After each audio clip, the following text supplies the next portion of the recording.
ఇప్పుడు మేమెవరో మా ఊర్లలో పనిచేయట్లా, ఎవరి స్థాయిలో వాళ్ళది. ఎప్పుడైనా మన కంఫర్ట్ జోన్ని వదిలి బయటకు వెళ్ళి నిలబడినప్పుడే ఎక్కడైనా గెలవగలిగే ధైర్యం వస్తుంది. అలా వెళ్ళినప్పుడు మనకి కావాల్సిన కొన్ని హక్కులు ఉంటాయి, కొన్ని జాగ్రత్తలు తీసుకోవాలి. అది ఎవరి జాగ్రత్త వాళ్ళది.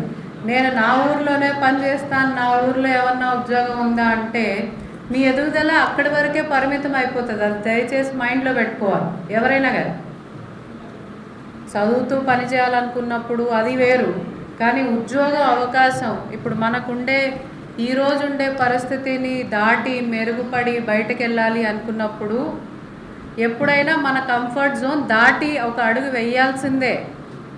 లేకపోతే మన ఎదుగుదల అంతకే లిమిట్ అయిపోతుంది.